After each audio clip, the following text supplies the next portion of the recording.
Bueno, estamos con Diego Germán Sarna, referente de Avanza Campana, Avanza Libertad. Es así, ¿verdad? Así es, sí, sí. Muy bien. Después te voy a preguntar bien porque esto técnicamente es una coalición de partidos, por lo menos a nivel nacional, ¿no es cierto?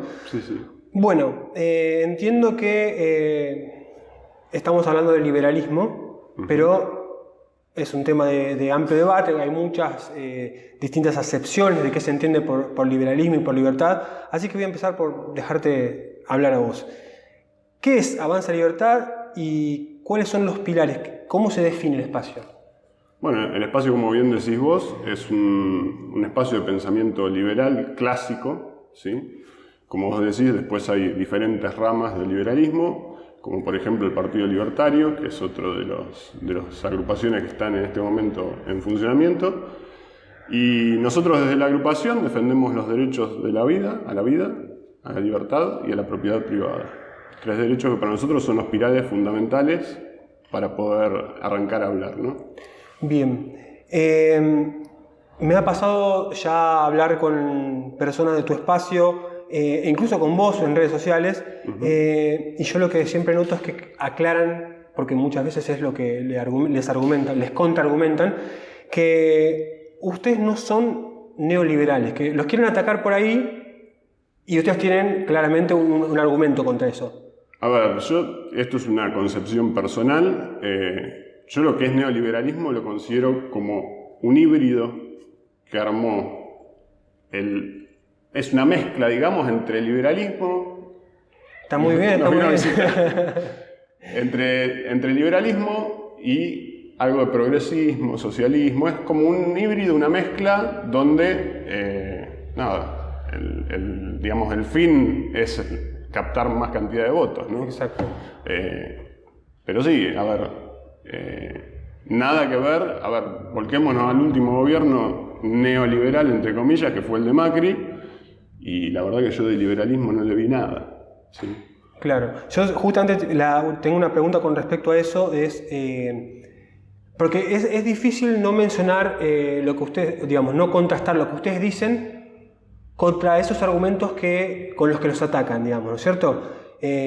Por ejemplo, los antecedentes del liberalismo en Argentina, o del neoliberalismo en Argentina, tenemos Martínez de Hoz en la dictadura, Cavallo en las presidencias de Menem y de la Rúa, y bueno, ahora Duhovne con Macri, la última gestión. ¿Ustedes no se identifican con eso? No. Pero, digamos que la presencia por ahí de Spert podría decir, bueno, ¿y dónde está la gran diferencia? O sea, en las medidas concretas, hay algo que... ¿Por qué no es liberalismo? Te la voy a resumir la pregunta. ¿Por qué no es liberalismo lo que hizo Macri? A ver, lo que hizo Macri claramente no es liberalismo por un tema de que aumentó la cantidad de planes sociales, hizo, yo digo, populismo cheto, ¿sí? Porque, nada, a ver, no regaló comida, o que sí lo hizo, pero no en grandes cantidades como lo hace el gobierno actual, pero sí hizo muchas obras que, si recordamos bien, la gente decía el asfalto no se come, ¿sí? Pero bueno, regalarlo lo regaló. Si uno se remonta años atrás, cuando yo era chico, a ver, yo me acuerdo muy bien que pasaba un empleado municipal con una planilla por la calle que todavía era de tierra, y preguntaba a los vecinos quiénes querían el pavimento en su cuadra. Si los vecinos juntaban el 70% de gente que quería el asfalto, se hacía el asfalto y después cada vecino pagaba en su cuota de barrido y limpieza, se sumaba la cuota de lo que había sido el asfalto. Claro. Entonces, a ver, es muy sencillo. Si yo te regalo algo, esa plata de algún lado tiene que salir. Y si no lo paga el vecino, alguien lo paga. El otro día escribiste algo muy interesante sobre tu postura respecto a los impuestos. Sí.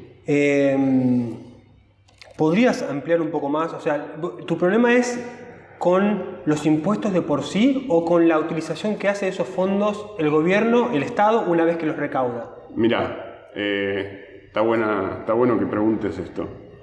Nosotros, a ver, nosotros como pensamiento liberal nos basamos obviamente en las ideas, pero además nos basamos en las cosas que ya están funcionando en otros países o inclusive en nuestro país, ¿sí? A ver, y acá voy a hacer un poco de apolítico, digamos, o políticamente incorrecto, mejor dicho, porque voy a recurrir a un caso de un intendente que es de Juntos por el Cambio. El intendente de Capitán Sarmiento, ¿sí?, asume la intendencia y lo primero que hace es reorganizar el Estado, o sea, reorganizar el municipio. ¿Qué significa reorganizar el municipio? Controlar que las tareas que están asignadas estén bien, que estén en funcionamiento, que la gente que esté realmente trabajando en lo que corresponde. Y si hay alguien que no está cumpliendo la tarea o que es deficiente en la tarea, buscar de reubicarlo, ya sea en otro cargo, en otra posición o en lo que es empleo privado, ¿sí?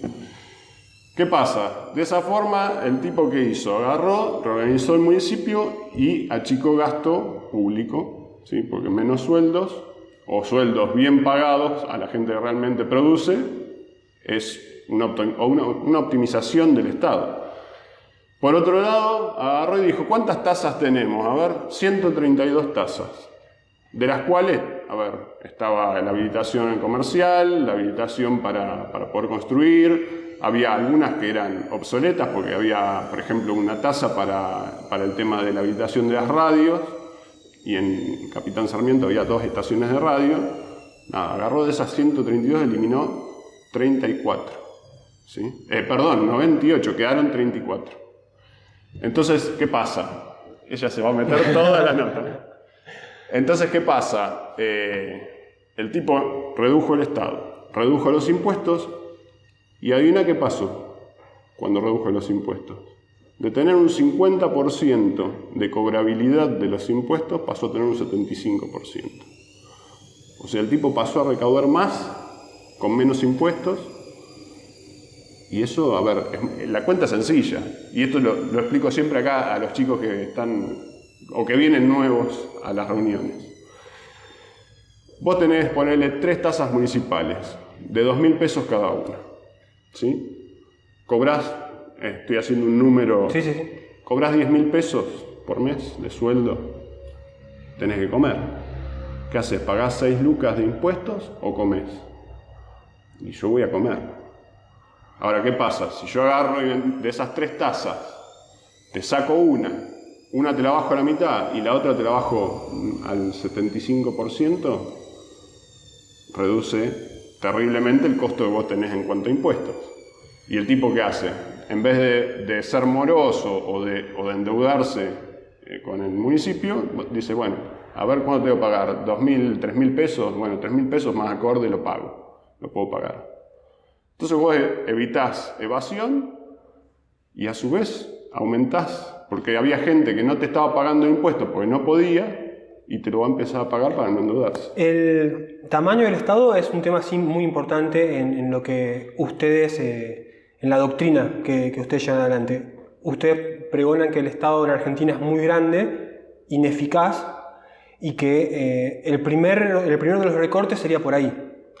A ver, la cuestión es esta. Si vos tenés un Estado que está ramificado, vos no vas a llegar nunca a ver la última rama del Estado. ¿Sí? Entonces, nada, la cuestión es, cuanto más acotado sea el Estado, más control vas a tener. Entonces, al poder controlar mejor el Estado, vas a poder controlar mejor el tema de la corrupción, ¿sí? Que es otro de los factores que afecta hoy en día. Sí, muchísimo. Esto te iba a preguntar, porque esto me parece que es lo más impactante del discurso de Milei cuando aparece en la televisión. Que obviamente Milei, por lo que entiendo, es uno de los 3 referentes o 3 pilares referentes del espacio a nivel nacional. Sí. Vos tenés también, compartís esta concepción que tiene Milei de la clase política como un parásito, como una casta que es un freno de mano puesto al progreso del país. Mirá, la realidad es que hay nombres que se vienen repitiendo de hace décadas, ¿sí? Los Cafiero, los Kirchner, bueno, los Macri, aunque no fueron directamente metidos en política, pero se escuchan desde hace rato. Entonces, me parece a mí que es hora de que haya un cambio. Y el cambio se hace participando en la política. Por eso hoy decido estar acá, porque creo que la gente nueva, la gente joven, es la que tiene que ocupar esos lugares, la gente honesta, la gente de trabajo. Pero digamos que en este aspecto es un poco más moderado que Milei, porque yo recuerdo frases de como si yo el Congreso es para dinamitarlo, por ejemplo, cosas de ese estilo. A ver, yo personalmente creo que siempre el diálogo es la herramienta que tenemos como seres humanos y como seres racionales, ¿sí? A ver, Milei a veces se exaspera un poco, tuve la suerte de conocerlo personalmente, y uno trata personalmente y es una cosa, y cuando empieza a levantar temperatura en los programas que lo vemos, que participa, explota por ahí y se descontrola. Vos dices, entonces no es un personaje, sino que es él en versión caliente. Es él en versión caliente. A ver, yo siempre digo que ¿quién a veces te aumentó un impuesto o no sé, lo que sea que venga de parte del Estado y te agarra en un momento de calentura, ¿quién no los putea de la forma que lo hace él? A ver, yo siempre digo, él hace lo que muchos querríamos hacer si tuviésemos un micrófono adelante. Claro, claro. En cuanto a referentes, pero ya no del partido en el presente, sino referentes del estilo próceres del movimiento liberal, libertario en Argentina, ¿a quiénes podemos mencionar? Imagino que Alberdi debe ser uno. Y Alberdi es uno, y bueno, a ver, después Álvaro Alzogaray es el otro, que es el más recordado, digamos, porque es el más actual. De hecho, la UCD es uno de los partidos, ¿no?, que forma parte La UCD es uno de los partidos que forma parte del Frente, y bueno, ya nos remontamos a la época de Menem, que vos me hablabas de neoliberalismo hoy. Bueno, ahí hay una muestra clara de neoliberalismo. ¿Qué hizo Menem? En esas elecciones iba Menem y Alzogaray como candidato a presidente, gana Menem. ¿Y qué hace Menem? Le pide las ideas prestadas a Alzogaray. Toma las que más le gustan, las que más le convienen y aplica esas. De hecho, durante el primer gobierno de Menem, si recordamos, la inflación fue baja, ¿sí? No recuerdo el porcentaje en este momento, pero no había inflación. Y nada, en el segundo gobierno se descontrola, arranca otra vez el tema de generar el déficit y se pudre otra vez todo, pero pues, precisamente hubo una mezcla de estilos, una mezcla de ideas, una mezcla de pensamientos y nada. Una persona que conozco siempre dice, le alquiló las ideas porque quiso ver algo funcionando antes de morirse. Claro. Estamos en este lugar donde vos ahora haces las reuniones partidarias y debaten, pero bueno, yo tengo 37 años y recuerdo este lugar por otra cosa. Este era el bar La Porteña, un histórico sitio de Campana. De hecho, me da mucha nostalgia estar acá, hacía 20 años que no estaba. Pero esto viene a colación de que vos estuviste a cargo de este local, no sé si ahora lo sos, pero fuiste comerciante, estuviste a cargo de un comercio. En una época jodida, porque estamos hablando de finales de la década del 90, comienzos del 2000, estamos bien ubicados. Sí, del 98 al 2004 el bar. Bueno, terrible, o sea, una época muy complicada. Sí. Comparando esa época con la actual, ¿cómo estamos? Buena pregunta. Lamentablemente creo que estamos, a ver, dependiendo de las acciones que tome el gobierno, estamos a pasitos de un casi 2001. No creo que llegue al límite que llegó en el 2001, siempre y cuando no se metan con la plata de la gente. ¿Sí? A ver, yo veo que hacen marchas en el Obelisco, que hacen marchas en contra del gobierno actual. Veo por el otro lado las marchas del polo obrero, los sindicatos. Pero ninguna, obviamente, como la del 2001. ¿Pero por qué no son como las del 2001? Pues en el 2001 no nos olvidemos que le metieron la mano en el bolsillo mal a la gente. ¿Sí? Muchos responsabilizan a De la Rúa, pero precisamente toda esta debacle se arrastra desde el gobierno de Menem. ¿Pero no pensás que entre 2015 y 2019 hubo una metida de mano al bolsillo similar? Pero abrieron cajas de seguridad. No en ese sentido, no. Bueno, Ahí está el kit de la cuestión. O sea, estamos hablando de metida en el bolsillo violenta, ¿sí? Metida de mano en el bolsillo violenta. Entonces, nada, la gente... Grotesca. Una metida de mano grotesca, muy de abrir puerta. A ver, fue un sopapo. Sí. Y la gente reaccionó, ¿sí? Reaccionó porque, a ver, había gente que tenía su vida metida dentro de una cuenta bancaria. Bueno, de hecho, La Odisea de los Giles, que es una película muy buena, refleja... Hubo gente que murió por no poder sacar plata. Bueno, en esa película, la mujer de este hombre, si recordás, muere en el camino del banco a la casa porque se habían quedado sin un peso, estaban juntando para hacer una cooperativa de trabajo y en el viaje de vuelta de ir a reclamar lo que les habían robado, muere la mujer en un accidente de tránsito. Tengo claro que el espacio que integrás no pertenece ni al Frente de Todos ni al Juntos por el Cambio, a ninguna de las dos coaliciones. Pero desde el sentido común, yo te lo planteo así para que vos me corrijas si hace falta. Yo los percibo más cerca de Juntos por el Cambio, o sea, ideológicamente. ¿Coincidís con esto? Ni. Ni. Mirá, el otro día Expert dio una nota y fue muy claro, creo que fue en La Nación Más, y él se basa en 3 pilares fundamentales para poder llegar a charlar una posible coalición, digamos. Él dice, tenemos que cambiar las leyes laborales, tenemos que liberar las importaciones y exportaciones, ¿sí? Y el tema de los impuestos. Sí. Pero esas 3 cosas que están mencionando no es exactamente lo que veníamos hablando antes, no es lo que planteó en su momento Martínez de Oz, en su momento Cavallo, o sea, no es los mismos 3 ítems que siempre están en discusión y que cuando se aplican no han terminado bien en Argentina. Lo que pasa que, a ver, porque, como te digo, hubo gente en la historia que dice haber aplicado una cosa, como Macri, que dijo que iba a aplicar una cosa y terminó haciendo otra, ¿sí?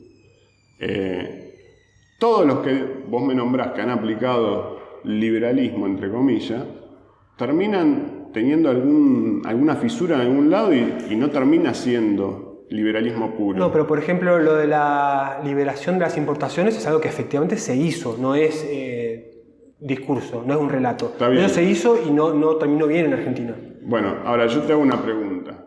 ¿Cómo haces? Porque, a ver, Macri se llenó la boca, por ejemplo, hablando de lograr capitales extranjeros que vengan a invertir en Argentina y que esto y que el otro. ¿Cómo haces para seducir esos capitales para que entren al país? En la actualidad es imposible. El tema de las leyes laborales que no favorecen. El tema de los impuestos que no favorecen.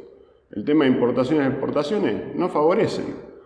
Entonces, ¿qué empresario que esté ahora en la casa sentado mirando en qué país va a invertir va a venir a Argentina? Con respecto a las leyes patronales, imagino que tiene que ver a esto de flexibilizar, sacar cargas sociales, o sea, hacerle más barato al empleador llevar adelante su proyecto. Seguro. A ver... ¿No puede entenderse eso? Pregunto, ¿no? Sí. Yo estoy haciendo preguntas justamente de disparadores. Igual, de alguna forma, yo también pienso esto que voy a decir, pero ¿no es una forma de precarizar el trabajo? Sí y no. Dependiendo, a ver, si vos aplicás estas medidas laborales con el mercado laboral que tenés hoy, sí, obviamente, lo recontra precarizás. ¿Sí? Ahora, si vos tenés un mercado laboral, haces captura de capitales extranjeros, que vengan a invertir a Argentina, que se llene de empresas, que haya empleo, no es precarización, porque vos vas a tener empleo para dar, vas a generar empleo y a ver, hoy a mí, estoy laburando, no sé, en Siderca y me hacen un contrato por, no sé, un año y al año me dicen, bueno, gracias por todo, pero yo mañana salgo a buscar trabajo y consigo. Entonces, no precarice nada. En realidad, ayudé a que la gente consiga trabajo fácil.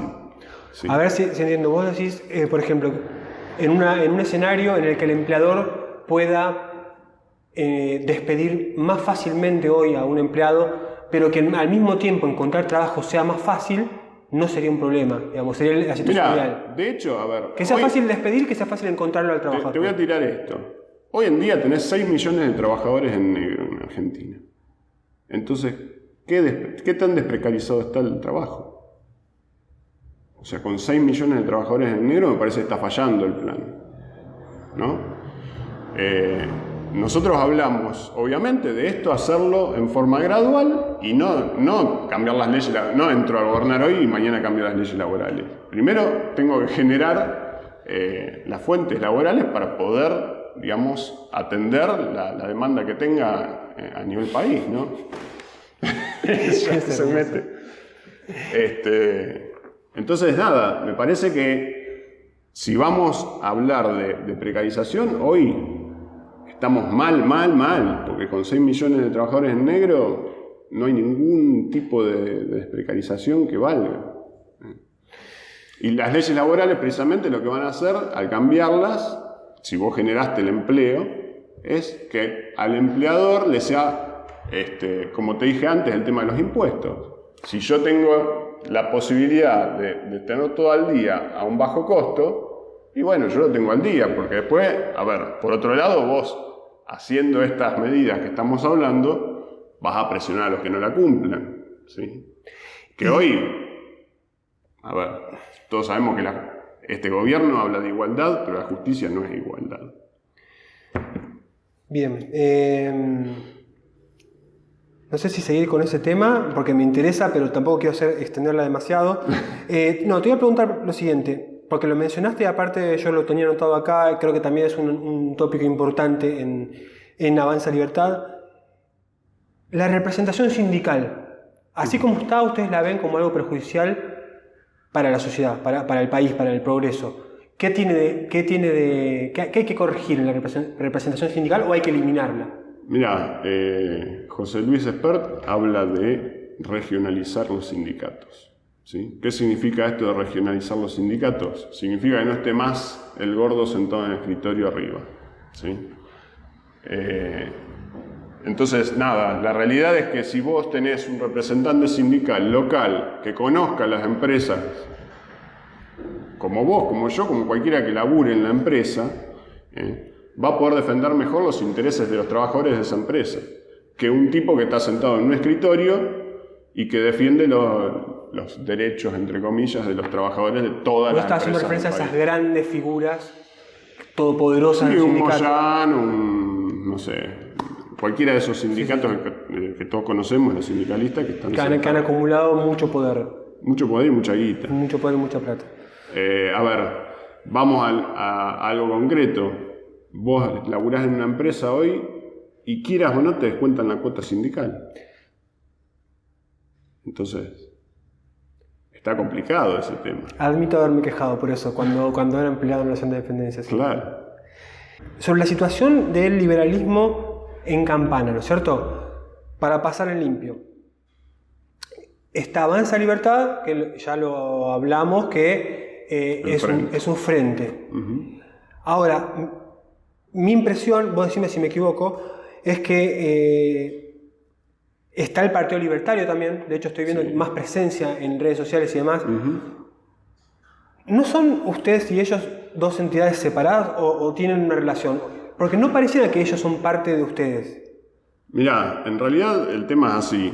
El Frente Avanza Libertad está conformado por Avanza Campana, Libertad, Partido Libertario y UCD de Campana. Bien. Somos tres... Partido Anticorrupción en Campana no hay, ¿no? No hay. Okay. O no que yo esté enterado, por lo menos. Porque por ahí se ofenden si yo digo que no.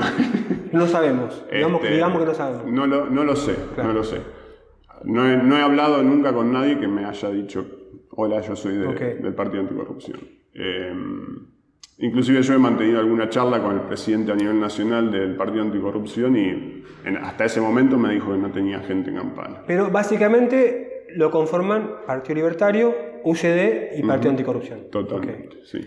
Bien. No sé si ya aclaramos en algún momento de la nota que no tenés nada que ver ni con Alejo Serna ni con Fabián Serna, ¿no es cierto? Bueno, Fabián Serna es primo segundo de mi papá. O sea, hay un parentesco muy lejano y evidentemente ideológicamente no compartimos nada. Está bastante lejos. Está muy bien. Bueno, tema pandemia. Porque también vi alguna publicación recientemente que hiciste. ¿Qué opinás de la administración de la pandemia por un lado, pues son muy distintas la una de la otra. Por un lado, lo que es el gobierno de la provincia de Buenos Aires y la nación, y por otro lado, en Campana, que por ahí sería más asimilable a lo que sucede en la Cava. Sí. Unos muy proclives a restringir actividades y otros reacios a eso. ¿Cuál es la postura tuya y la del espacio? Mira, la postura, yo te voy a decir la postura mía, ¿sí? Porque en esto precisamente hay un debate interno, porque bueno, a ver, es algo donde nadie tiene la porque, verdad perdón, absoluta entra acá en el concepto de libertad fuerte. Sí, por eso, a ver, ahora te voy a explicar el concepto que yo personalmente tengo, pero a lo que iba es que no hay una realidad absoluta porque es una enfermedad nueva, ¿sí? No están hechas todas las pruebas y todos los estudios que deben hacerse para tener la plena seguridad de cómo funciona la enfermedad, ni de cómo funciona la vacuna todavía, ¿sí? Entonces, me parece a mí que sentirse dueño de la verdad porque un doctor dijo una cosa o porque el otro dijo otra, está mal, ¿sí? Y acá entra un poco el criterio personal de cada uno, para mí. Donde si vos querés usar barbijo, me parece perfecto. Y yo te voy a respetar eso, porque es tu libertad y es tu derecho a hacer lo que a vos te haga sentir seguro y tranquilo. Si yo no quiero usar barbijo, no lo uso siempre y cuando no perjudique tu derecho. Claro. ¿Me entendés?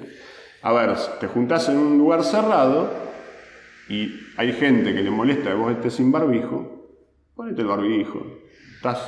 Entrás a comprar una despensa, son 2 minutos, compraste y te fuiste.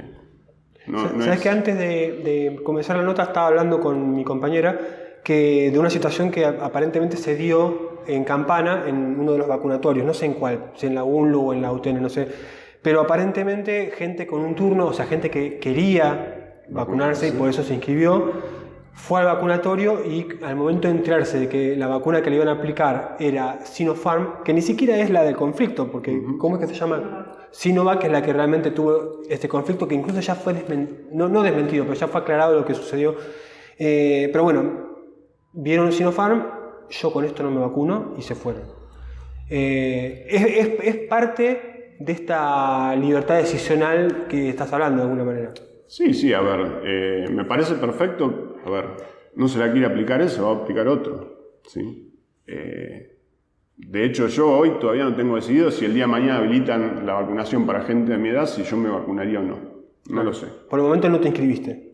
No me inscribí, pero porque tengo 45 años, me parece que lo más decente o lo más prudente sería dejar que se vacunen las personas mayores, que son las de riesgo, y después que se vacunen los jóvenes. Eso me parece perfecto. Bien, salimos de la pandemia y quiero tu opinión sobre... Perdón que interrumpo, pero con respecto a lo de la pandemia voy a decir otra cosa, y es que me generó mucha impotencia, no sé si es la palabra, pero me generó mucho desacuerdo el tema de que hagan campaña con la vacuna y no campaña de vacunación, ¿sí? O sea, hicieron una campaña de vacunación, pero se entreveró todo con la política. Y a ver, las vacunas tienen que ser un bien para la sociedad, un bien al que todos puedan acceder sin ninguna bandera política, ¿sí? El tema del vacunatorio de todo lo que ya sabemos que pasó. Vos lo que querés decir, yo sé que no necesitas un traductor, pero para hacerlo más por ahí directo, que el peronismo... No solamente el peronismo, fue de ambos lados fue. Yo en ese sentido soy totalmente imparcial y sé que los dos hicieron las cosas mal. A ver, con la vacuna del COVID tiene que ser un bien y tiene que ser para todo el mundo, libre, la vacuna de la gripe, como la vacuna de la viruela, como cualquier otra vacuna. Y la realidad es que si no tenés los centros de vacunación acomodados, por ejemplo acá hubo el problema del hospital, que decían que no iba a dar abasto, que esto, que lo otro. Bueno, me parece bien que hayan acondicionado un sitio para dar la vacuna, pero que vaya el personal que ya tiene, que ya está destinado a eso, ¿sí? Porque fue gente que no tenía nada que ver con el sistema de salud local y en otros lados fue igual. Entonces, me parece bárbaro que si no te da la dimensión para atender a la cantidad de gente que ibas a necesitar, bueno, agarrá y hacé el vacunatorio en otro lado, pero atender es muy similar al reclamo que ha hecho el propio municipio. El municipio lo que esgrime es, nosotros tenemos toda la mecánica y el aparato para vacunar gente, de hecho lo hacemos todos los años y de a miles, y a nosotros nos dejaron afuera del proceso vacunatorio. Bueno, a ver, yo en eso no discrepo tanto. Igual después terminó no siendo así en el sentido de que el hospital está vacunando, pero digamos que no está utilizando el potencial total que tiene. Claro, claro. Aparte, como te digo, de entrada la historia era que no iban a tener la capacidad para la cantidad de gente que iba a necesitar que la vacuna. Y bueno, como te digo, listo, poner un lugar que tenga las dimensiones necesarias, pero que lo atienda el personal que ya está contratado para ese fin. No pongas más gente y, a ver, no pongas militantes a hacer un laburo que hay gente que ya se dedica a eso. ¿Entendés? ¿Cómo ves, en líneas generales, a la gestión de Abela en Campana? ¿Qué puntos altos y qué críticas tenés para hacerle? Bueno, hay todo un tema. Yo creo que la gestión de Sebastián se divide en dos, ¿sí? La primera etapa y lo que viene siendo el segundo mandato. Obviamente el primer mandato tenía el apoyo del gobierno nacional y provincial y bueno, contaba con caja y contaba con la política que venía desde arriba y empujaba a todo el resto. Hoy este segundo mandato ahora está haciendo obras que son preelectorales. A ver, está bien, el año pasado tuvimos la pandemia, este año son las elecciones. Por ahí el año pasado, a favor del municipio, tengo que decir que no tuvieron la posibilidad de hacer mucho porque, bueno, la pandemia significó, bueno, lo que significó, en definitiva. Y nada, yo veo que ahora están haciendo obras, pero por ejemplo el otro día leí que se abrieron 2 nuevas secretarías o dependencias, como le quiera llamar, una de derechos humanos y otra de género, que me parece 2 temas muy importantes, pero a mí me parece una bajada de línea del gobierno nacional. Vos abrís estas dependencias y nosotros te damos esto. A ver, no está mal porque es negociación. Nosotros sabemos que la política, y más cuando tenemos un gobierno opositor, a nivel nacional y provincial... ¿A vos te hace ruido, digamos, el que hayan posiblemente acatado órdenes de nación o el hecho de burocratizar más, agrandar más el Estado? Las dos cosas. Las dos cosas, sí. Claro. Las dos cosas. A ver, por un lado, lo que te venía diciendo hoy, que en vez de acotar o de optimizar el Estado, siguen agrandando y cada vez más sueldos y cada vez nosotros tenemos que pagar más impuestos. Abren estas 2 dependencias nuevas, acto seguido vos ves que empiezan obras de asfaltado, obras de terminación de la costanera. Entonces, a ver, suena a negociación, lo cual no me parece mal, porque la política muchas veces vos tenés que negociar, y más cuando tenés un gobierno opositor, un gobierno a nivel nacional y provincial que es opositor. Entonces nada, me parece que está bueno poder negociar, pero bueno, uno tiene que tener ciertos límites en lo que da el brazo a torcer, digamos, ¿sí? Porque si, a ver, me lo hubiesen venido a proponer a mí, yo te digo, no te abro 2 dependencias nuevas porque no es mi idea, no es mi pensamiento, ¿sí? Ahí hay una gran diferencia con el pensamiento nuestro. Ahí es donde queda demostrado que Juntos por el Cambio no es de pensamiento liberal. Claro. Sí. Y haces una diferenciación entre el primer mandato con el acompañamiento de provincia con Vidal y con Macri y ves otra cara ahora. Sí, a ver, aparte, otra de las cosas que pienso yo es que cualquier persona que ocupa un cargo tiene un desgaste, ¿sí? Por eso yo soy de la idea de que los 2 mandatos están bien. Ahora estaban viendo esto de si cambiar y permitir otra vez que sean reelectos los intendentes. No hagamos cagadas, no hagamos más cagadas. 2 mandatos y anda a tu casa. Ni siquiera, a ver, que esto también lo discuto acá con la gente de la agrupación, porque, ¿qué pasa? Termina la intendencia, como ya ha pasado con otros intendentes, y diputado, y senador, y esto. Dejemos el lugar a la gente nueva. Claro. Dejemos el lugar a gente que viene con ganas. Hay gente que viene con ideas y a gente que viene modernizada. ¿Sí? Porque vos ves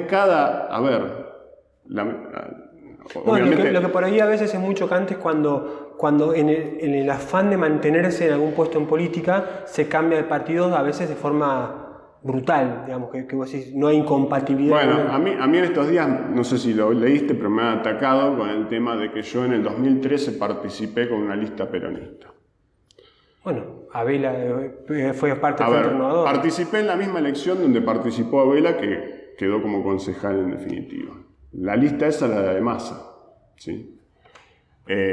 Yo participé como independiente en ese momento. Hacía lo mismo que hago hoy, comerciante. Dije, bueno, quejándome de afuera no voy a lograr nada, ¿sí? Entonces digo, la forma es participar. Nunca había participado en política, no tenía idea de cómo era en ese entonces. Dije, bueno, es una oportunidad. Me vinieron a buscar en realidad, porque yo no fui a presentarme a decir, hola, soy Diego y quiero participar. Vino una persona, me dijo, mira, nos interesaría que formes parte del grupo. Me sumé, participé. Agradezco haber participado porque aprendí muchísimo, ¿sí?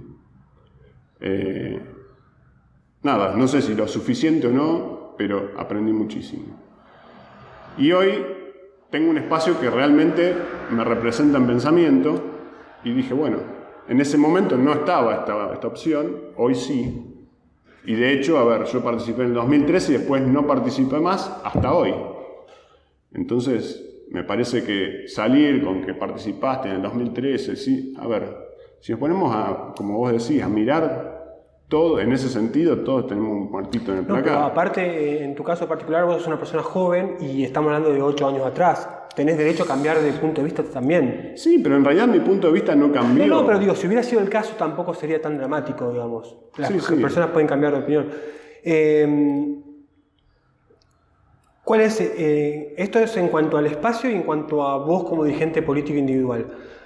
¿Cuál es el objetivo electoral más próximo que tiene Avanza Campana, Avanza Libertad como espacio y el tuyo como dirigente político? Por ejemplo, ¿tenés en mente ir por una banca del Consejo Deliberante, por ejemplo?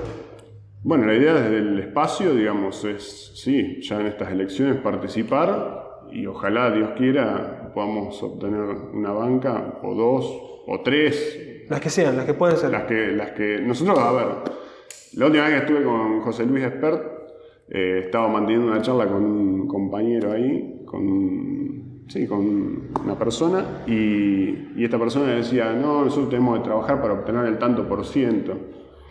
Y yo agarro, le toco el hombro a José Luis y le digo, José, hay que trabajar para ganar el 100% y después aceptar lo que venga. Claro. ¿Y cómo ves en Campana la aceptación del ideario liberal en este tiempo que has estado recibiendo gente, hablando? Mirá, me asombró el otro día, pusimos a trabajar un teléfono con un WhatsApp dedicado al espacio y me asombró que ya estamos con más de 250 participantes en ese grupo de WhatsApp en menos de una semana. Así que eso me asombró mucho. También he estado recorriendo la calle, hemos ido, no me acuerdo, en febrero creo que fue, vinieron referentes de nivel provincia. Y los llevamos a hacer una recorrida por la ciudad, estuvimos visitando la zona de la isla, estuvimos visitando comerciantes de Campana, estuvimos visitando algunos barrios y nada, la realidad es que ahí uno charla con la gente y nada, te das cuenta que la gente está necesitada de una tercera opción. Lo que no está muy bien, que digamos, por no decir del todo. Lo que estuvo falló y bueno, la gente quería que surja una tercera opción y me parece que esa opción somos nosotros. Nosotros estamos convencidos de que podemos cambiar las cosas, pero cambiar de verdad, no como ya sabemos quién. Diego, quería preguntarte un poco por la franja etaria que se ve más atraída por este ideario liberal. Yo veo, por lo que veo en las redes, en la calle, que si bien es una ideología que no es nueva y que es bastante conservadora, veo muchos jóvenes. Sí, ¿Vos notás lo mismo? Sí, mucho acercamiento de parte de los jóvenes, aunque también de gente de mediana edad hacia arriba, pero precisamente por esto de que yo te digo, de que están decepcionados de las dos grandes estructuras políticas que tenemos y tuvimos, ¿no? Claro. La realidad es que, a ver, los jóvenes son el futuro y nosotros queremos que los jóvenes se acerquen porque nosotros estamos abriendo un nuevo camino y ese camino ellos tienen que seguir recorriéndolo cuando nosotros no nos vayamos. Sí.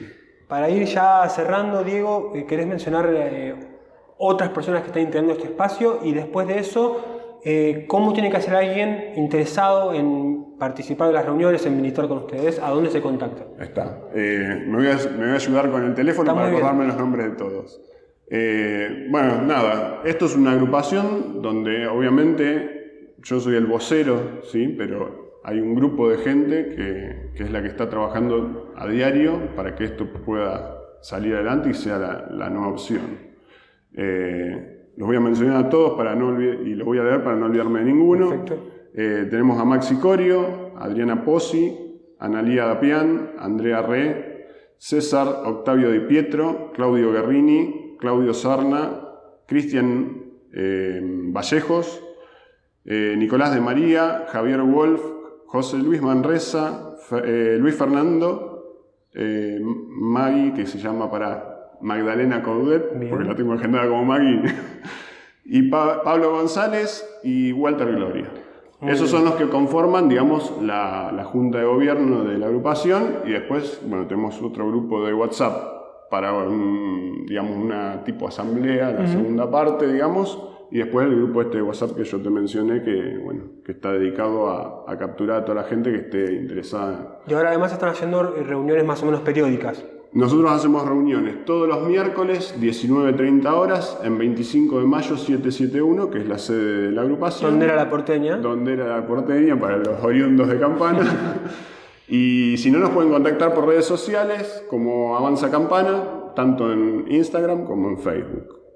Perfecto, Diego, un gusto enorme, muchísimas gracias. El gusto es mío, por fin nos vimos personalmente. Realmente.